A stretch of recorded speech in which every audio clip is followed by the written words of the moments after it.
Estamos de volta com o UFSC Entrevista e hoje falando com o professor Gonzalo Jaime Cofre. Ele é do Departamento de Biologia Celular, Embriologia e Genética da Universidade Federal de Santa Catarina. A nossa conversa de hoje é sobre a sexualidade dos adolescentes. Bem, professor, a gente está aqui falando sobre esse tema bastante importante, muito interessante, principalmente para os pais, para você adolescente. Vamos então colocar aqui exatamente sobre os sintomas da sífilis, que é exatamente uma doença que vem nos últimos anos, né, vem crescendo assustadoramente, né? Isso é verdade, é uma doença muito antiga, é uma bactéria que produz ela, né? Uma bactéria espiralada, altamente patogênica, né? E produz uma doença muito interessante porque ela é uma doença progressiva, né? Quando você olha os sintomas dela, os sintomas são inicialmente na parte da genitália, ainda na pele, né? Na região mais produzindo um cancro duro, né? Uma ferida rígida, né? Que tem uma inflamação, né, periférica, enfim, mas tem uma evolução muito interessante porque ela parece ter uma incubação que pode durar 3 semanas, 20 dias mais ou menos, mas tem uma evolução interessante porque ela desaparece naturalmente depois de mais ou menos umas 4 semanas. Então essa é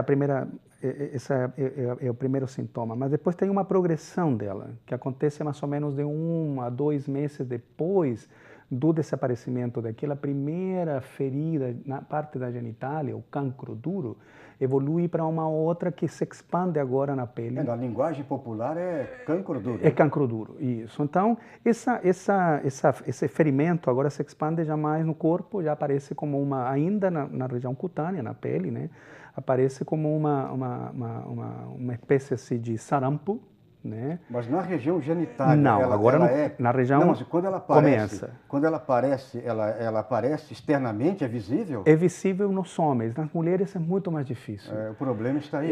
Exatamente, na mulher é um pouco mais difícil, até anatomicamente você não consegue, tem mulheres que não conseguem identificar essa fase.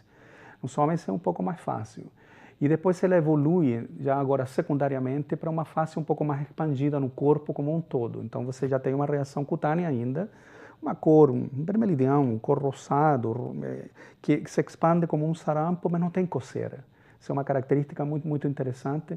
Pode evoluir de outras maneiras, com manchas na mão, feridas na mão, na boca, enfim.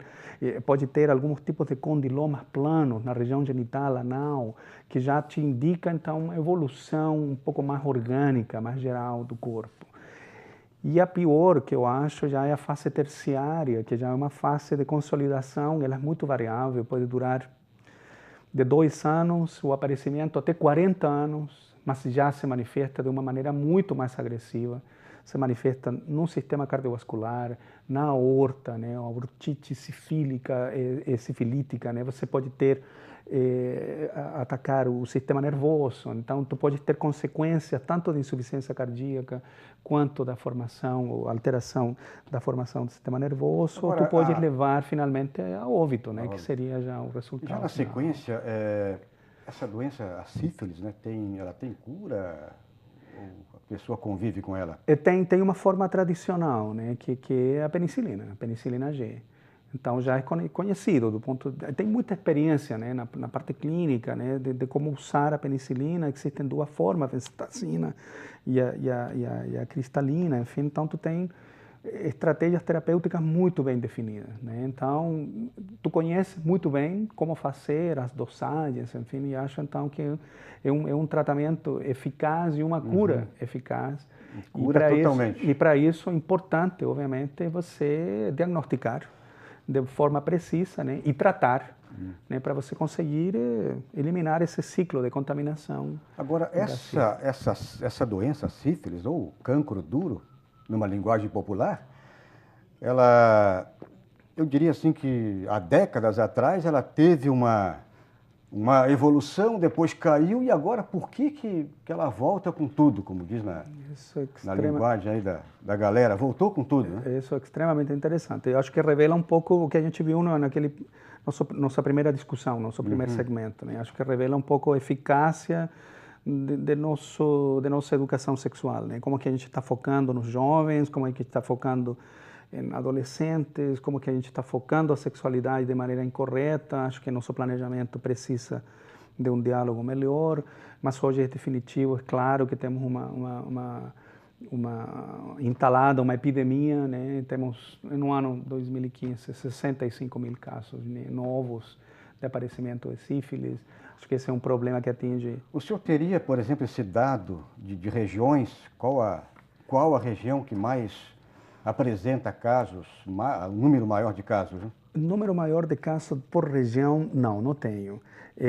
Eu tenho mais ou menos por segmentos. Mulher gestante, por exemplo, um número bastante grande, 21 mil. São dados que estão referenciados ao ano 2013, são 21 mil gestantes contaminadas com sífilis.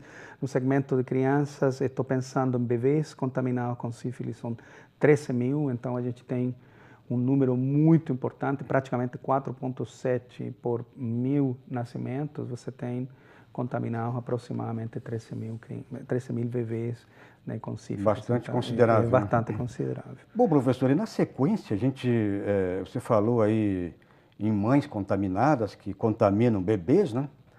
Essas gestantes contaminadas, portanto, então, elas podem exatamente transmitir a doença para os seus futuros filhos, né? Com certeza. E tem um mecanismo muito interessante. Isso não só sífilis, mas também outras doenças. Outras né? doenças? Sim. DSTs, né? DSTs em geral, mas particularmente os mecanismos de sífilis são bem conhecidos, então consegue passar a placenta.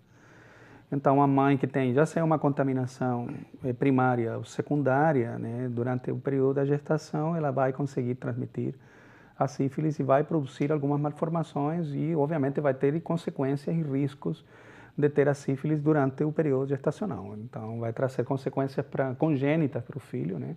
Consequências que são graves dela, porque tem 20% de mães que estão contaminadas com sífilis, elas vão produzir o óbito da criança, e um risco de 40%, 80%, dependendo a informação e a base de dados que você tem, mas uns 50% você tem de chance de produzir uma malformação congênita na criança, que pode ser de perda de audição, perda de visão, né, cegueira, enfim, malformações faciais importantes, a parte dentária, palato, a formação do nariz, enfim, então tem associadas várias malformações importantes e consequências importantes e graves também para a saúde da criança. Então, a criança quando nasce dessa mãe que contaminou o seu bebê, ela nasce então com essas malformações. Com essa malformação. Sim. E tem uma chance e um risco que eu te falei, pode ser de um 40% ou um 80%. Então, uma mãe que não tratou a sífilis ou que se contaminou durante a gestação vai ter uma chance muito grande de produzir uma malformação congênita no seu filho. E essa criança, se ela não for tratada, depois de adulto, ela pode transmitir para quando ela estiver adulta, numa futura relação sexual? Isso é muito interessante, isso depende um pouco da evolução, né? Porque a latência da sífilis, ela tem um período de latência muito longo e é muito variável. Então, não saberia te responder com precisão, porque depende muito da evolução em cada indivíduo. Mas ela pode se expandir de 2 até 40 anos.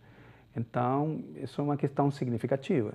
Você não diagnosticar corretamente ou revelar esse diagnóstico, né, pode trazer consequências no futuro, sim e não, vai depender um pouco da evolução da doença em cada um da...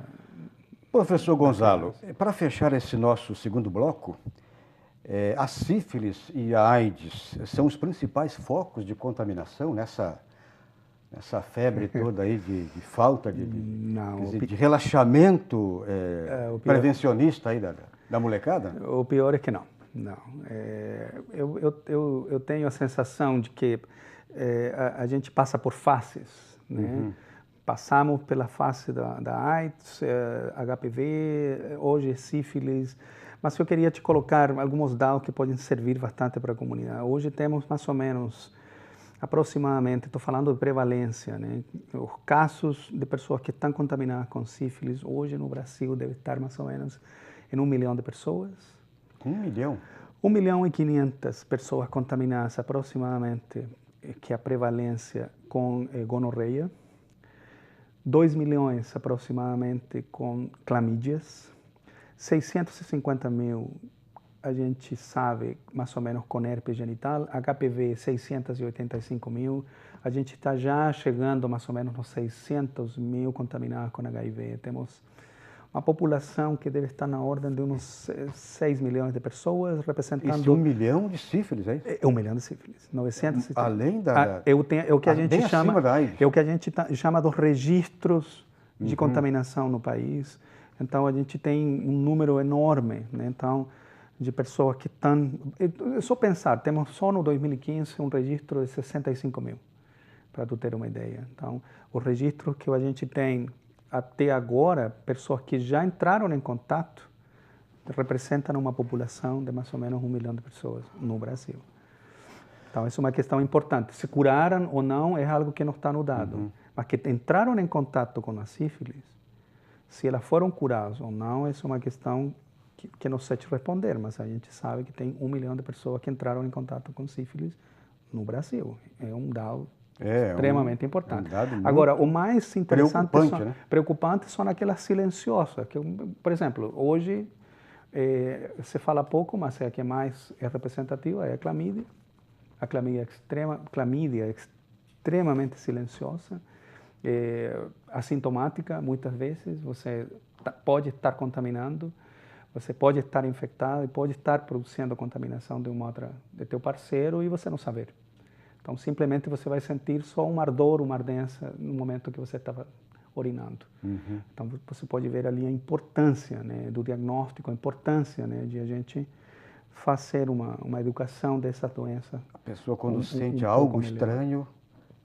conduzir exatamente para um exame médico. Rapidamente, né, não deixar para amanhã o que pode fazer agora. Exatamente. Acho que essa é uma consciência com o próprio corpo, gostar com o próprio corpo, vão te conduzir sempre a você querer se proteger. Enquanto você gosta de você, você vai querer se proteger e você vai tomar uma medida. Muito bem. Estamos falando com o professor Gonzalo Jaime Cofre, do Departamento de Biologia Celular da Universidade Federal de Santa Catarina. A nossa conversa é sobre a sexualidade dos adolescentes. Vamos fazer aqui um rápido intervalo e o UFSC Entrevista volta já.